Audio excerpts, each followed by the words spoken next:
Boa noite, meus amigos. Saúde e paz a todos. Agradecemos mais uma oportunidade de estar aqui, né? Mais uma vez nesse encontro, onde sempre trazemos pessoas maravilhosas, no qual eu tenho o prazer de trabalhar com todos eles. Então, Rafael, nada melhor do que começar o assunto de hoje com aquela maravilhosa prece de Abigail, né, para o seu pai, depois da sua partida ao mundo espiritual. Então, faço a prece e depois passo a palavra. Senhor Deus, Pai dos que choram, dos tristes, dos oprimidos, fortaleza dos vencidos, consolo de toda dor, embora a miséria amarga, os plantos de nosso erro, desde o mundo e deste mundo. Clamamos por vosso amor, nas aflições do caminho, na noite mais tormentosa, vossa fonte generosa é o bem que não secará. Sois em tudo a luz eterna da alegria e da bonança, nossa porta da esperança, que nunca se fechará.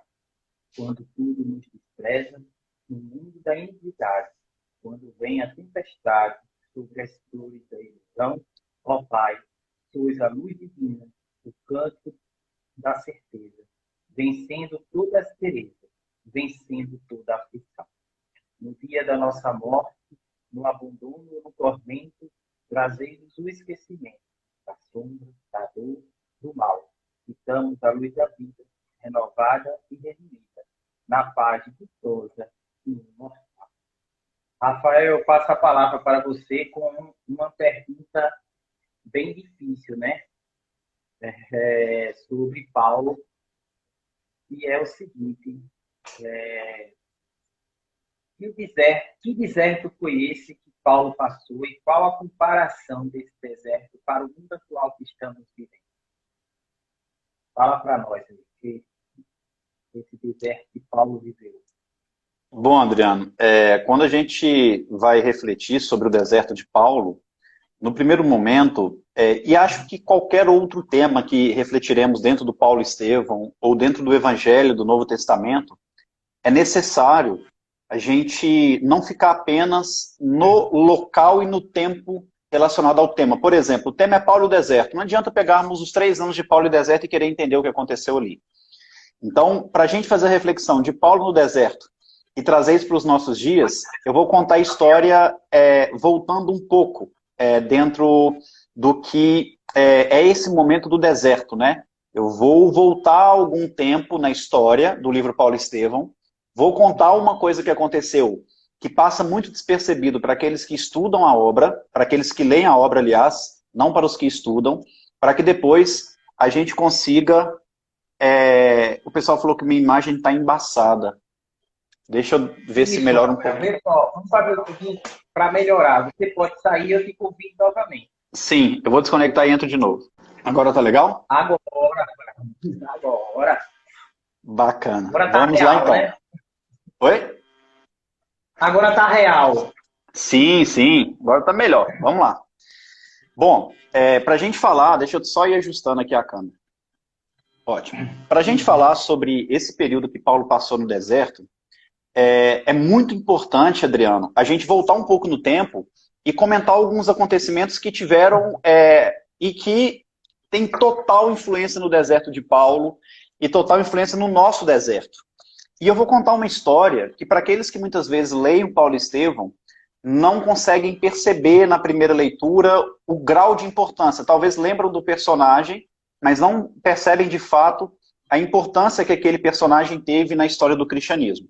E aí a gente vai tentar entender na sequência esse deserto de Paulo e os nossos desertos, combinado?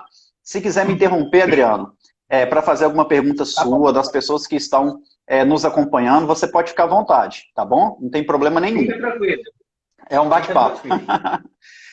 Bom, pessoal, então a gente, fazendo essa reflexão sobre o deserto de Paulo, nós vamos iniciar narrando um momento crítico da história do cristianismo. Um momento em que houve uma grande perseguição. Nós sabemos que essa perseguição inicia-se com Paulo matando Estevão, e esse que se torna o seu guia espiritual, Então essa é a parte da história que é mais clássica, né, no Paulo e Estevão, que a gente já conhece. O fato é que não apenas matou Estevão, mas Paulo, ainda conhecido ali como Saulo, ele começou a ameaçar os outros cristãos. Então, por exemplo, Pedro, que era o equilíbrio ali do cristianismo nascente, ele começou a perceber que todo mundo corria risco. Todos aqueles cristãos corriam risco de serem perseguidos e mortos. E talvez o movimento ali até se encerrar nos primeiros instantes. Não é que a obra é de Deus que a gente não vai ter que esforçar para que aquela obra ela se propague. Ela não vai se propagar por si só. Ela vai precisar de mãos humanas para que isso aconteça. Então, ainda que houvesse perseguição e, paralelamente, eles tivessem uma grande confiança no alto, uma grande confiança em Deus, uma grande confiança em Jesus, aqueles cristãos também se movimentavam. Isso o próprio Allan Kardec vai tratar no Livro dos Espíritos, que é o nosso instinto de sobrevivência. Ninguém vai ficar dando bandeira, não é? Depois que você está capturado e que você recebe a pena de morte, não tem muita coisa a fazer. Então os cristãos ali aceitavam, mas eles lutavam pela vida, principalmente para viver pelo Evangelho, para levar a mensagem do Evangelho a outras pessoas. Então criou-se uma grande preocupação em cima daquele movimento cristão que nascia e que começaram ali uma perseguição e vindo logo a morte de Estevão. Então eles ficaram um tanto quanto ansiosos e com muita incerteza, sem saber o que fazer e como fazer, né? Dentro desse contexto, eu queria fazer um paralelo, e é uma informação que eu sempre trago. Uma vez perguntaram para Chico Xavier, amigos que nos assistem, Adriano, qual personagem da obra Paulo e Estevão foi mais importante? Paulo ou Estevão? E aí Chico responde que o mais importante da obra Paulo e Estevão não foi Paulo nem Estevão, foi Simão Pedro. Porque Pedro era o equilíbrio do cristianismo nascente. Pedro era aquela rocha, e em cima daquela rocha foi edificado um movimento.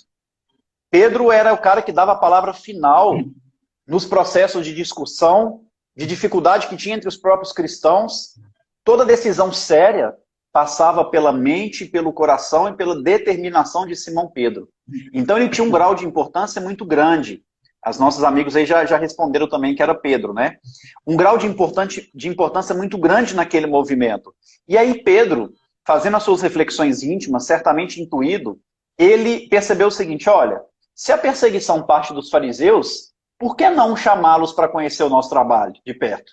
Paulo é exceção, ele veio e quis perseguir. Será que não vai ter nenhum fariseu ali que tem um coração bom? Será que não existe nenhum entre eles que pode nos ajudar? E aí o que acontece?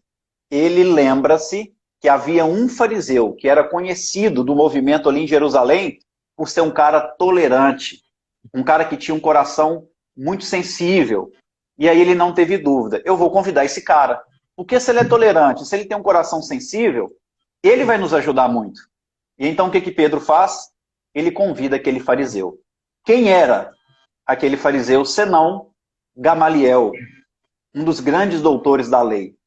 Gamaliel, meus irmãos, que tinha uma influência muito grande na figura de Paulo, era um pai espiritual para São Paulo. E ali Gamaliel aceita o convite e vai até a casa do caminho. Então vejam também a humildade dele. Ele aceita o convite e vai até a casa do caminho. E o fato interessante é que chegando na casa do caminho, ele toma um susto muito grande.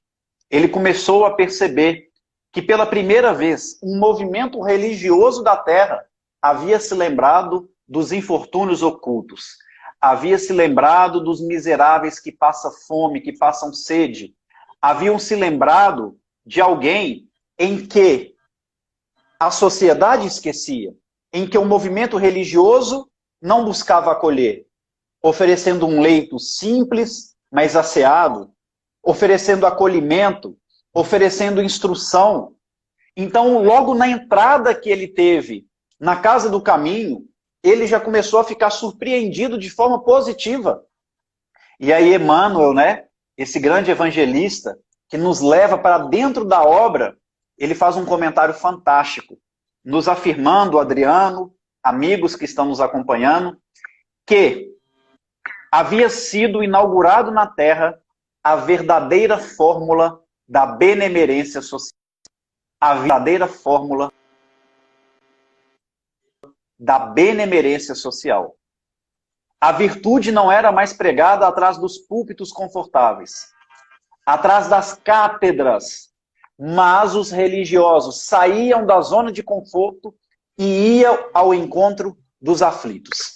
E aí já é uma grande reflexão, porque muitas vezes nós vivemos desertos interiores porque a gente acha que religião é movimento intelectual. A gente acha que espiritismo é só para ficar estudando, e a gente esquece do trabalho justo, a gente esquece dos filhos do Calvário, a gente esquece dos que passam fome, dos que estão nos hospitais, nos presídios e não recebem visitas, dos velhinhos que estão esquecidos nos asilos. Não só isso, colocamos os nossos avós e os nossos pais nos asilos. E aqui não é um discurso falso moralista. Basta lermos a mensagem, a ingratidão dos filhos e os laços de família que nós temos no Evangelho segundo o Espiritismo, onde Kardec fala dos filhos que oferecem aos pais o quarto dos fundos, achando que está fazendo muita coisa, dando ao pai os necessários. E ali Kardec afirma que aos pais nós não temos que dar só o necessário, nós temos que tirar ele do quartinho do fundo e oferecer o melhor quarto da casa, o melhor aposento, dando também aos nossos pais o supérfluo, porque a mãe nunca mediu o leite que nos ofereceu. O pai e a mãe muitas vezes deixaram de comprar para eles, para nos oferecer. Então a gente tem que começar a refletir profundamente. Ainda que não tenhamos os pais que gostaríamos de ter, eles nos deram a oportunidade de estarmos reencarnados. E eu estou batendo nessa tecla porque não adianta irmos ao encontro dos filhos do Calvário, fora dos lares, se aqui a gente não está conseguindo honrar pai e mãe. Porque quando a gente honra pai e mãe, certamente os nossos filhos estão sendo educados da melhor maneira possível, pelo exemplo. Por isso que no Velho Testamento nós temos de 10 determinações, de 10 mandamentos, o único mandamento com promessa: honrai o vosso pai e a vossa mãe, a fim de viverdes longo tempo na terra que o Senhor Deus vos dará. Honrar pai e mãe, a fim de viverdes longo tempo na terra que o Senhor Deus vos dará. E aí a gente começa a perceber que para sermos como Pedro, como João, como Paulo, para sairmos desse deserto interior, para sairmos de trás das cátedras, dos púlpitos confortáveis, nós precisamos começar a fazer esse movimento dentro dos nossos lares. Nós precisamos ter disciplina, persistência, para fazer o culto do lar todos os dias. Jesus precisa estar em nossos lares todos os dias, não é só uma vez por semana. Nós precisamos ter paciência com os nossos avós, nós precisamos ter paciência e aprender a servir todos os dias os nossos pais. Nós precisamos olhar mais nos olhos dos filhos, abraçar mais, exigir deles o respeito, a disciplina, mas entender que tudo isso vai ser feito com o tempero do amor, com o tempero do afeto, do carinho. E assim a gente começa a fortalecer ao ponto de conseguir exteriorizar isso aos chamados filhos do Calvário. Ao ponto da gente conseguir levar isso àqueles que sofrem abandono do coração, aqueles que estão sem o pai, sem a mãe, sem os filhos, aqueles que estão encarcerados, aqueles que estão esquecidos nos leitos dos hospitais, precisando de alguém para trocar uma fralda, precisando de alguém para segurar na mão e fazer uma oração naquele momento derradeiro e contribuir com o processo de desencarnação. E aí a gente vai fazer esse movimento de benemerência, que Gamaliel ficou tão surpreendido. Mas aí, Adriano, dentro desse contexto, e aí a gente vai aprendendo a vencer o deserto íntimo, nós vamos perceber que Gamaliel toma um segundo susto. Porque naquele momento em que ele entra na casa do caminho e fica surpreso com o movimento de caridade, e não tem como a gente não se emocionar com um trabalho legitimamente cristão. Quando nós entramos em um local que o trabalho é cristão, em que está sendo atendido e acolhido os filhos do Calvário, nós nos comovemos, é impossível não se emocionar. E ele emocionado com aquele movimento, ele percebe, para sua surpresa, que um daqueles assistidos era um antigo amigo da vida pública, da vida política. Então imaginem o susto dele em perceber que um daqueles miseráveis era um amigo antes prestigiado. E ele que já estava emocionado fala: Samônio, o que você faz aqui? Por que você está aqui? Cadê sua esposa? Cadê seus filhos? E aí Samônio vai contar a história dele. Por isso que eu falei, Adriano, que às vezes as pessoas leem um livro e não estudam. E um personagem fica esquecido. E a gente vai perceber a importância desse personagem na vida de Paulo. A importância desse personagem na história do cristianismo. Na história do cristianismo. o que para a gente é só um enfermo ali que trocou uma ideia com Gamaliel. E então a gente vai entender que ele era um homem muito rico, da região de Cesareia, morava num palácio, muitos servos, tinham filhos, casado, um homem público, ganhava muito bem, oferecia diversos jantares, né, diversas ceias na sua casa, no seu lar. E então ele descobriu a lepra. Descobriu a lepra. Oi? Desculpa. Você está levando a importância de todos os personagens na vida dele, né? Todos contribuíram para o progresso dele, né? Sim, e às vezes a gente tem dificuldade de preencher esses vazios nossos existenciais, né? Esse deserto da alma, Adriano, porque a gente não dá importância devida a todas as pessoas que cruzam o nosso caminho. A gente não enxerga cada uma dessas pessoas com o valor que elas têm. A gente acha que aquela pessoa que hoje está precisando de uma cesta básica, de um prato de comida, vai ser miserável para o resto da vida.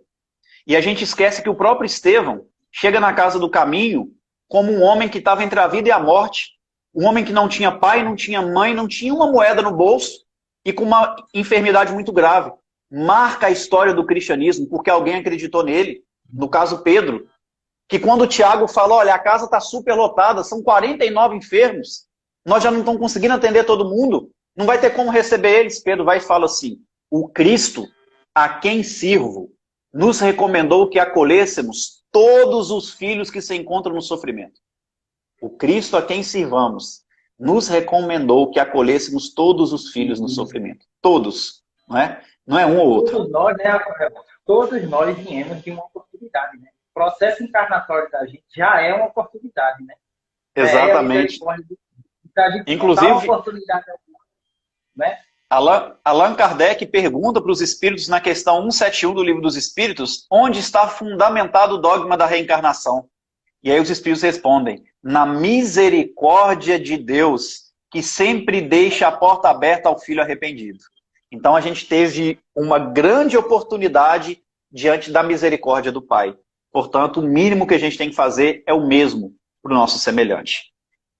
Samônio, rico, poderoso, morava num castelo, esposa, filhos, muita amizade, né? Porque quando você tem dinheiro, tá todo mundo é seu amigo. E aí o que acontece? Descobre a lepra. Poucos dias depois que descobriu a lepra, os próprios filhos e a esposa colocou ele para fora de casa. Imagine o revés que a vida não deu àquele homem. A própria esposa e os filhos colocaram ele para fora de casa. E não só colocaram para fora de casa, mas mandaram os servos levar ele para o chamado Vale dos Leprosos, o Vale dos Imundos, que ficava entre Jope e Jerusalém. Quando ele chegou no Vale dos Leprosos, Adriano, e aí eu acredito que foi muito uma questão intuitiva, começou a vir na mente dele, olha, o chamado para a minha vida tem que ser diferente, tem que ter algum amigo que me veja nessa situação e eu consiga mudar essa situação. O que ele faz? Ele foge do Vale dos Leprosos, porque os leprosos eram obrigados a ficar trancados naquele local para não contaminar ninguém, e aí ele vai andando de Jope a Jerusalém. Era mais ou menos uma caminhada de 60 quilômetros, uma árdua caminhada, ainda mais para quem estava enfermo. E aí, porque as feridas no pé dele eram muito grandes, chegou um determinado ponto do caminho que ele não conseguiu seguir viagem. Ele não conseguiu seguir viagem. Então ele cai na estrada. Um leproso caído, todo ferido, sem comida, sem água, certamente ia desencarnar. O problema estava sério ali. E aí acontece uma coisa também que passa despercebida quando a gente está vendo Paulo Estevão. Um carroceiro muito simples estava passando ali, vê o homem caído, o que faz? Levanta ele. Levanta ele. Pega o leproso, corre o risco de ser contaminado e leva ele para a casa do caminho, para que lá ele fosse cuidado. O que nós lembramos? Parábola do bom samaritano. Essa parábola que todo mundo tem uma descrição, né? O levita, o sacerdote, o samaritano, o dono da hospedaria, o único que não tem nenhuma característica sobre ele é o homem que estava caído. Porque todos nós podemos cair. Todos nós podemos estar caídos um dia necessitando que alguém nos levante. Por isso que a gente tem que estar apto a levantar as pessoas. Por isso que a gente não pode desconsiderar ninguém. Porque da onde a gente menos espera é que muitas vezes vem o auxílio naquele momento de maior aflição das nossas vidas. E aí ele é levado para a casa do caminho. E então ele começa a narrar não só a história dele, mas a influência de Jesus na sua vida para Gamaliel, dizendo a ele: ah, meu bom mestre, ainda bem que algum dos meus amigos pudera me conhecer nessa miséria física em que me encontro. Mas eu tenho certeza, repetido. Então, independente do sofrimento, a gente percebe que ele teve contato com Cristo e sabia que Jesus era o Messias. Mostrando que muitas vezes nós só reconhecemos o Cristo em nossas vidas diante da dor e do sofrimento.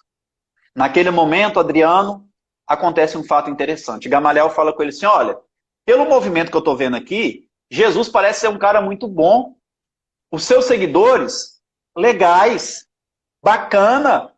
Mas daí, Samônio, você falar que ele é o Filho de Deus que a gente espera, ele pode ser até um profeta, mas o Filho de Deus eu não acredito, não.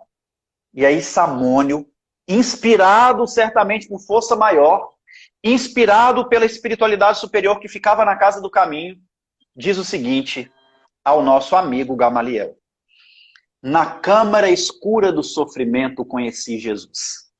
Hoje eu percebo que o seu poder dominará todas as nações. Talvez, Gamaliel, se eu estivesse ao lado da minha família e com saúde, como você está, eu pensaria igual. Mas nessa câmara escura do sofrimento eu pude conhecer o Cristo. E por mais que essas chagas postulentas me separaram das minhas afeições mais queridas, eu ainda penso, quero e amo. Vejam que lindo isso. Um homem em fase terminal de lepra. Apesar de eu estar longe da minha família, nessa condição de miséria corporal, no final da vida, eu ainda penso, quero e amo. Nós podemos pensar. A nossa vontade nunca passa. Nós podemos fazer escolhas. A gente pode escolher amar. Penso, quero e amo. E ele continua falando, os antigos, Gamaliel, ou seja, os profetas, nos afirmam que somos deuses. Hoje percebo, porém, que somos deuses projetados num turbilhão de pó. E tudo que se refere à vestimenta física, com o tempo vai perdendo a importância. Vai restar apenas a nossa realidade espiritual. O Evangelho, Gamaliel, é a força do amor que triunfa a própria morte. Vejam que lindo isso, meus irmãos. Vejam que lindo isso. Os antigos nos falam que somos deuses. E aí tem essa mensagem no Antigo Testamento. Vós sois deuses. O Cristo lembra dessa mensagem com seus discípulos e fala: vocês estão admirados com o que eu tenho feito? Vós sois deuses. Vocês poderão fazer tudo isso e muito mais. E ali ele fala: somos deuses projetados num turbilhão de pó. Tudo que se refere ao corpo físico, com o tempo perde a importância. Mas resta-nos a nossa realidade espiritual. Samônio, aos olhos do mundo, enfermo, aos olhos de Deus, saudável. A própria OMS vem definir saúde não apenas como ausência de enfermidade física, mas o equilíbrio fisiológico, psicológico, social e espiritual. Samônio estava enfermo fisicamente. Isso pouco importa, porque o corpo é transitório. Ele encontrava-se em pleno equilíbrio psicológico, trazendo assertivas, enxergando e falando sobre a vida de uma maneira muito profunda. Samônio, não porque estava doente, deixava de ter boas relações sociais, porque basta a gente pegar uma gripe, uma febre, a gente já perde a paciência, porque a gente não perde o que a gente não tem, mas já ficamos extremamente irritados, dando uma resposta atravessada para quem convive com a gente, por uma simples contrariedade. E ele tinha todos os motivos do mundo para estar revoltado, mas estava sendo cordial. Estava sendo acolhedor, estava sendo um instrumento de Deus na vida dos outros, dando testemunho da própria vida. Portanto, também estava saudável socialmente. Espiritualizar-se, ser espiritualizado, não é ser espírita, católico, evangélico, é aquele que se transforma de dentro para fora. E certamente aquele homem havia se transformado muito. Portanto, estava saudável. Gamaliel, depois de ouvir que o Evangelho de Jesus é a força do amor que triunfa a própria morte, ele não teve nenhuma dúvida de que tinha uma mensagem muito grande. Se emociona, e ali emocionado com aquela cena, vendo um amigo com conceitos tão profundos da vida, vendo o exemplo daqueles primeiros cristãos, ele toma uma segunda grande surpresa, porque Pedro havia aproximado-se dele, entregando o exemplar do Novo Testamento, que naquela época era composto por apenas um livro, o Evangelho de Mateus. Gamaliel, doutor da lei, que foi ali, teoricamente, por uma chamada de Pedro política, para que as perseguições não avançassem tanto, para que ele tivesse alguém para defender a causa do evangelho no Sinédrio. Ele acolhe o evangelho de Pedro, o evangelho presenteado por Pedro, e afirma a Simão Pedro: estudarei o teu Cristo. Estudarei o teu Cristo. Rapidamente, Gamaliel se converte. Gamaliel aceita Jesus como Salvador. Antes, porém, de se aposentar da vida pública, da vida política, acontece um fato interessante. Como se Simão Pedro estivesse prevendo. Saulo de Tarso volta à casa do caminho para prender os 4 discípulos de Jesus que ali viviam: Felipe, Tiago, Pedro e João. Prendeu 3, o 4, Tiago. Quando chegou para prendê-lo, ele estava de joelhos com os pergaminhos do Velho Testamento. Segundo Emmanuel, apenas os mais afeiçoados à lei de Moisés oravam para Moisés e os profetas de joelhos. Então, por essa posição de Tiago, ele não pôde prender Tiago. Prendeu os outros 3, todos os fariseus do conselho, os doutores da lei, deram morte por apedrejamento aos 3 discípulos de Jesus. Gamaliel foi a última a falar, mas já era voto vencido. Mas acontece um fato interessante. Naquele momento, Gamaliel se levanta, o que está registrado no capítulo 4 de Atos dos Apóstolos. Gamaliel se levanta e pergunta então aos outros doutores da lei: vocês acreditam nas verdades pregadas por estes homens? Veja que pergunta inteligente. Vocês acreditam nas verdades pregadas por esses homens? E ali, obviamente, eles respondem: não acreditamos. A gente não acredita em Jesus? Isso é uma blasfêmia. Não tem como acreditar. E então Gamaliel dá o seu conceito, que está em Atos dos Apóstolos, no capítulo 4, e também no Paulo e Estevão. Então deixai-vos ir em paz, porque tudo que é mentira se perde com o tempo. Mas o que é verdadeiro, por si só se elevará. Não adianta perseguir. Não adianta matar a verdade, porque a verdade sempre irá prevalecer, sempre irá se elevar. Então, Gamaliel, que era voto vencido, com esse conceito, conseguiu convencer todos os demais. O convite de Pedro, a influência de Samônio, fez com que aqueles cristãos da primeira hora tivessem a vida poupada. Mas a influência de Samônio não acaba aí. Gamaliel pega o evangelho e vai para o deserto estudar. Aquele evangelho que recebeu de Pedro. E ali ele se torna um cristão convicto, conhecedor da palavra do Cristo, logo depois do sucesso de Damasco, onde Paulo aceita Jesus, onde ele é orientado no primeiro momento por Ananias. Ele lembra do pai espiritual Gamaliel, vai para o deserto para ouvir de Gamaliel mais conselhos e orientações naquele novo momento da sua vida. E aquele diálogo é inesquecível. A chegada de Paulo no deserto é marcada pelo diálogo dele e do seu pai espiritual Gamaliel. Ah, meu bom mestre, você que sempre enxergou a solução para todos os problemas da alma humana que padece na terra, hoje venho pedir-vos orientação acerca da doutrina do Cristo que nos ilumina. Nessa nova etapa da minha vida, eu preciso ser orientado. E ali, Gamaliel, dentre os vários conselhos dados a Saulo, faz uma pergunta a ele: o que o seu pai te ensinou na sua infância? Porque era tradição judaica os pais ensinar aos filhos uma profissão. E então, Saulo responde: o meu pai me ensinou a tecer tapetes. E aí Gamaliel respira profundamente e então diz a Saulo: não poderia ter recebido das mãos paternas uma dádiva maior.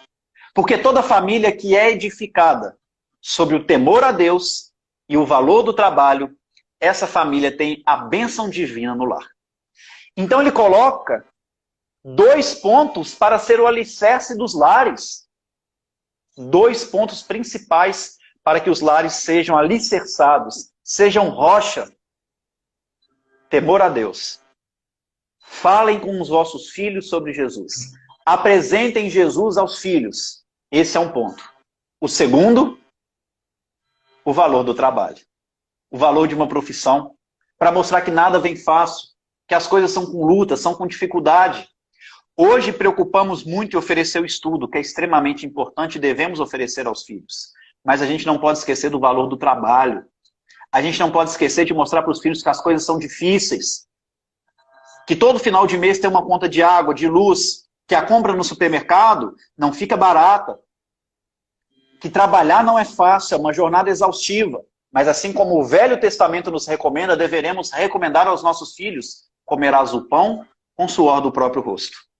Comerás o pão com suor do próprio rosto. E ali, Paulo havia recebido isso do pai.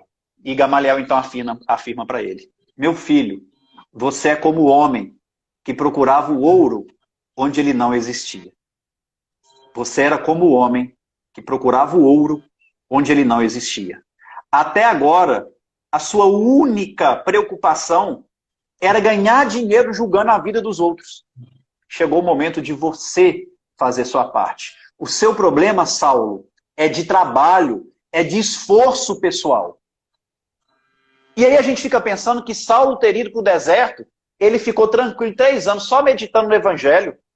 E Gamaliel mostra para ele: meu filho, o seu problema é trabalho, você precisa trabalhar.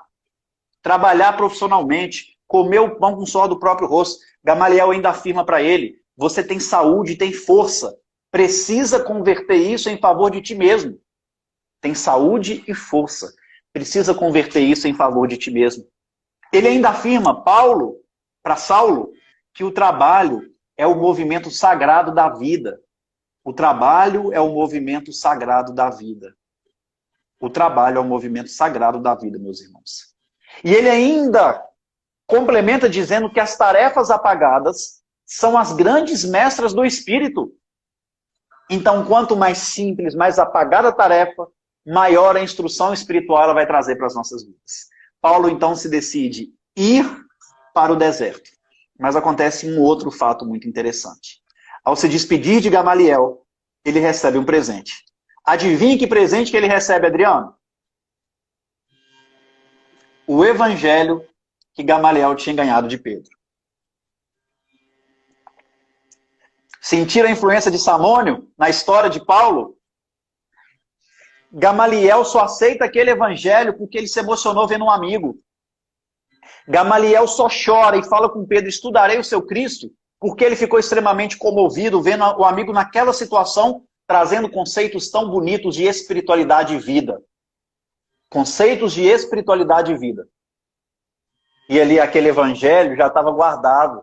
Pedro entrega para Gamaliel como se estivesse entregando para Gamaliel em extensão ao coração de Saulo, que por 3 anos fica no deserto ao lado de Prisca e Áquila, trabalhando como um tecelão na humildade, ouvindo relatos do Cristo a partir daquele grande casal. Não só ouvindo relatos da vida de Jesus, mas estudando o evangelho de Mateus, que ganhou de Gamaliel.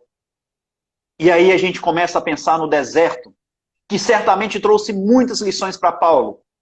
Quando nós vamos para o deserto, a primeira característica, meus irmãos, e nós não precisamos estar num deserto literal, mas a característica primeira do deserto é que ele é um local onde nos possibilita ter o nosso encontro com Deus. O que está acontecendo na pandemia, senão isso? Nos fazendo ter o nosso encontro conosco mesmo? Talvez seja por isso que muitas e muitas vezes, ao longo dessas semanas em que estamos em casa, a gente ouve muitos falar: tomara que isso passe logo, tomara que passe logo, eu estou rezando a Deus para isso passar logo, passe logo, porque às vezes é insuportável estarmos na nossa presença. Às vezes se torna insuportável ter a nossa própria companhia. Nós estamos tendo a oportunidade de conhecer a nós mesmos, mas acima de tudo de ter o nosso encontro com Deus. Uma outra característica no deserto: quem está no deserto tem esperança em dias melhores. Aquele que atravessa o deserto, ele confia que atravessará o deserto, que vencerá aquele caminho árduo, que um dia conseguirá tomar uma água fresca e ter uma sombra. Nós que estamos no deserto espiritual, no período de pandemia, precisamos carregar a certeza, precisamos ter esperança de que dias melhores virão, meus irmãos. Confiemos em nós mesmos, confiemos nas promessas de Jesus: vinde a mim, vós que estáis aflitos e sobrecarregados, que eu vos aliviarei. Tantas outras promessas, como Jesus nas vésperas da sua crucificação. Não vos deixarei órfãos. Como as últimas palavras ditas por Cristo, testemunhado por 500 irmãos na Galiléia distante, antes da famosa ascensão espiritual de Jesus. Eis que estarei convosco todos os dias, até a consumação dos séculos. Não estamos sós. Ainda que estejamos atravessando um deserto íntimo, precisamos ter esperança. Esperança nas promessas de Jesus, porque, segundo Paulo, em uma das suas epístolas, fiel é o que prometeu.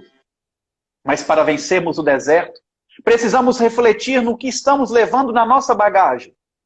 Para atravessarmos esse deserto interior e assim voltar diferente.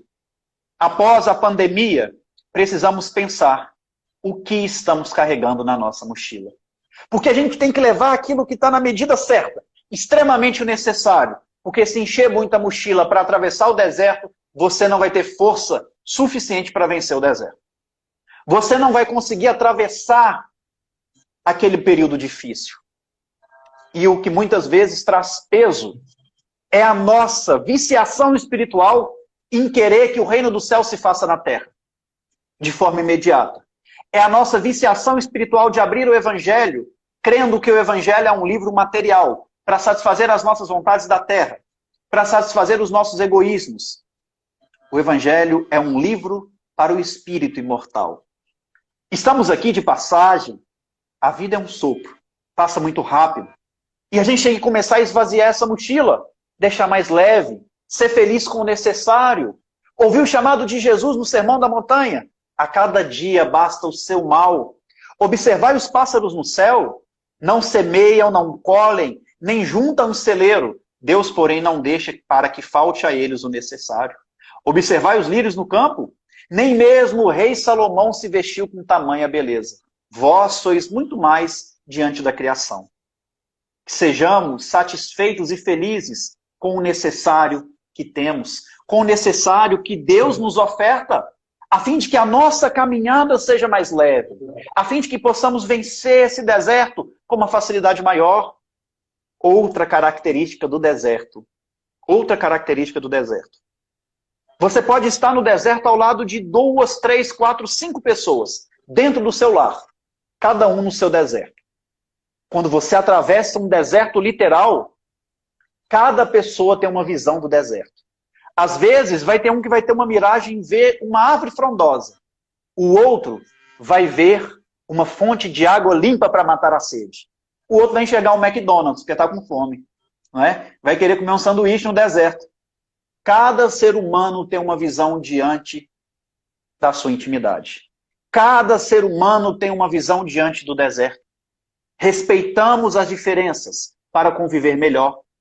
Respeitamos-nos uns aos outros, que possamos compreender os nossos irmãos que convivem conosco, a fim de que o nosso deserto, a nossa visão, não seja transviada. Uma outra certeza que temos é que todos nós atravessaremos o deserto. Uma outra grande certeza, nós precisamos do deserto. Nós precisamos do deserto. Moisés precisou do deserto. Jesus precisou 40 dias no deserto. Paulo precisou de 3 anos no deserto. Venceremos o deserto, Adriano. Cada um no seu tempo, que possamos nos esforçar para o nosso deserto ser uma caminhada leve. Para que a gente não perca a esperança, mas que a gente não deixe de trabalhar. Paulo trabalhou. Paulo trabalhava o dia inteiro e a Emmanuel falou que à noite eram bênçãos de esperanças, porque à noite ele refletia no Evangelho. Trabalhemos-nos com força, com dedicação, e à noite nós não vamos deixar de levar o Evangelho para os nossos lares. Na primeira viagem missionária, para encerrar a nossa linha de raciocínio, encontramos na cidade de Antioquia da Psídia, Paulo e José Barnabé, que estavam próximo a Antioquia e foram repousar numa gruta, numa caverna. E ali, muito empolgados com aquela missão em que já estava dando frutos, igrejas domésticas, igrejas sendo construídas, muita gente que não conhecia Jesus, conhecendo Cristo e renovando a vida, que alegria. E eles estavam ali conversando naquela gruta, com uma felicidade enorme. E aquela alegria foi compartilhada um pelo outro, eles falavam, recebemos o tesouro da vida. recebemos o tesouro da vida. Ninguém vai nos tirar esse tesouro. E eles falavam do evangelho. O próprio Gamaliel, em conversa com Saulo, disse a ele: a terra prometida das antigas escrituras é o evangelho que Jesus foi portador. É essa grande mensagem do alto que o Cristo nos trouxe. E ali em Antioquia, Saulo e Barnabé disputavam aquela alegria imensa de ter aquela riqueza. Paulo era o homem que procurava o tesouro onde ele não existia, mas agora ele havia encontrado. Ocorre, porém, que passavam por ali alguns criminosos, 2 criminosos, e ouviram Saulo e Barnabé falando que eles tinham um grande tesouro em vossas mãos. Então eles não tiveram dúvida, eles foram assaltar e roubar o tesouro. E chegou ali, eles não viram ouro, não viram moeda, não viram nada. Viram alguns pães, túnicas e foram roubando tudo. E aí perguntaram: onde que está o tesouro? E Paulo falou: está aqui. E eram os pergaminhos. Era o evangelho. Os criminosos acreditavam que aquele era um mapa do tesouro, que ali tinha explicando onde eles encontrariam o tesouro. E de fato, certamente eles encontraram um grande tesouro ali. Mas aconteceu um fato muito interessante, que o dia amanheceu, eles foram roubados na roupa, ficou com a roupa do corpo, as poucas moedas que tinha, com a comida, para continuar a caminhada missionária, e levaram o evangelho. Então a situação era crítica. Barnabé então falou com Paulo: Paulo, vamos abortar a viagem missionária. Vamos voltar a Antioquia da Síria, porque aqui nossa missão acabou. A gente não tem o que comer, nós não temos roupa mais para vestir. Como é que a gente vai continuar a viagem assim? E aí Paulo respondeu a ele: Barnabé, nós temos Jesus. Nós poderemos alimentar dos frutos que encontrarmos pelo caminho. Na próxima cidade não vai nos faltar trabalho. A gente reconquista isso.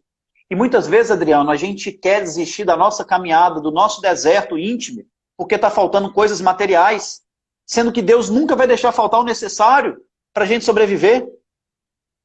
E ali Barnabé falou: tudo bem, Paulo, eu concordo que a gente pode se alimentar no caminho, eu concordo que lá na frente nós podemos arrumar trabalho, mas lá não tem ninguém que conhece o evangelho, e roubaram o evangelho. Como seguir sem Jesus? E aí ele foi num ponto essencial.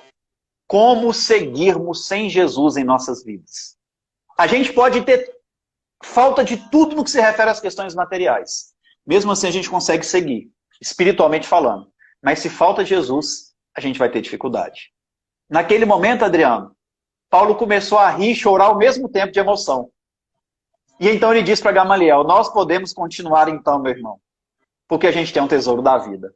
E Emmanuel vem descrever que Paulo coloca a mão por dentro da túnica, onde ele tinha um bolso falso, e ali ele tira os pergaminhos que ele tinha ganhado de Gamaliel. Porque desde aquele dia, ele só deixou o evangelho perto do coração.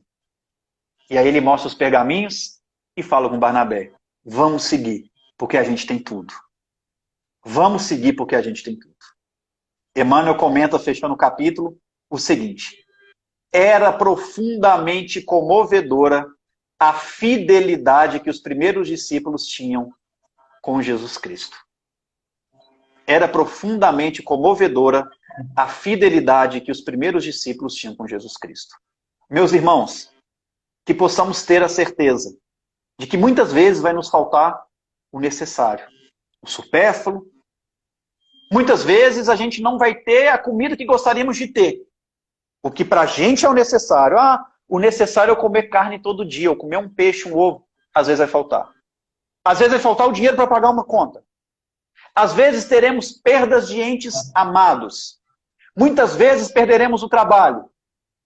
Muitas vezes veremos conflitos no lar, o filho no caminho das drogas, o pai enfermo, o irmão que não conversa com o outro. Mas, se tivermos o Cristo em nosso coração, nós vamos ter o combustível necessário para não perdermos a fé e a esperança. E aqueles que seguem Jesus é o que aprenderam que a fé nada mais é do que a auréola divina dos que sabem verdadeiramente agir e esperar. Tudo podemos no Cristo que nos fortalece. E que Jesus possa fortalecer o Uniluz, possa te fortalecer, Adriano, nosso irmão Severino, a nossa irmã Silvinha, todos os trabalhadores da casa. Esperamos que em breve, dentro das permissões de Deus e de Jesus, possamos estar juntos, compartilhando o Evangelho com todos os irmãos dessa casa abençoada. Que cada um de vocês que nos assistiram receba aqui o meu carinho, o meu abraço e a minha esperança de que Jesus esteja em seus lares todos os dias, através dos cultos, das meditações, para que possamos juntos ter acesso a essa riqueza, ter acesso a essa terra prometida, para que juntos também possamos vencer o nosso deserto íntimo. Muita paz a todos, muito obrigado pela atenção. Adriano, meu irmão, valeu demais pelo convite e a gente está aí sempre para servir. Emmanuel diz que cada vez que nossos lábios cedem o impulso das queixas, né, quase sempre estamos julgando a vida que nos é própria, né? Então, às vezes, somos tão egoístas, né, que esperamos no outro o que não temos a capacidade de fazer. E uma das mediúnicas que eu trabalho, um espírito veio falar na mediúnica, Rafael, e ele deixou uma mensagem curta, mas muito importante. E uma que foi uma mulher. Ela disse assim: vossas limitações físicas é uma porta aberta para a perfeição moral, né? Então, a gente, às vezes, reclama das nossas imposições que aparecem, as impossibilidades de a gente se mover, às vezes não temos carro, temos que pegar um ônibus cheio, tem um vírus que todo mundo está com medo, né? E se a gente não tiver esse Cristo, seguir essa fé, que Jesus tanto nos mostra que vale a pena seguir esse caminho do bem, fazer o bem ao outro, amar o próximo, a gente estará sempre nos bons caminhos, né? Como Paulo decidiu mudar o caminho dele, e a gente tem aí uma obra que mostra no que deu, né? No que realmente uma referência para a humanidade, né, Rafa? Esse livro Exatamente. que a gente rico, né? Em qual você vem cada dia mais se especializando, né? Cada dia estudando, cada dia. Isso é muito importante trazer para a gente esse conhecimento, né? Então, eu agradeço também essa oportunidade. A espiritualidade amiga nos conceda sempre essa oportunidade de estar aqui, né? Junto, mesmo à distância, né? Mas se sinta abraçado. E vamos ter várias outras oportunidades dentro da casa, né? Ou via Instagram. Vamos levar nosso pensamento a Jesus, fazer uma prece, tá bom? E vamos lá. Senhor Jesus, Pai de infinita bondade, agradecido estamos, Jesus, por estar aqui em mais um trabalho concluído. Agradecemos por essa grande oportunidade e toda a nossa estrutura que temos na Uniluz, de tecnologia, de amigos, de comida, de roupa, para todos esses irmãos necessitados. Principalmente nós, trabalhadores, que somos mais necessitados ainda. Abençoe Jesus, todas essas pessoas que estão passando por essa dificuldade, estão nos hospitais, estão em casa sofrendo, aqueles que estão com aquelas enfermidades ocultas, com a maldade, com o egoísmo, com a vaidade, com a falsidade, que os espíritos amigos auxiliem cada um desses irmãos. Obrigado, Jesus, por tudo e por todos. E que a paz de Jesus esteja com todos nós hoje e sempre. Muita paz a todos, que assim seja. Meu amigo, boa noite, muito obrigado. Agradeço a todos que estão aí acompanhando a nossa live. Daqui a um tempinho vai estar disponível lá no nosso canal do YouTube.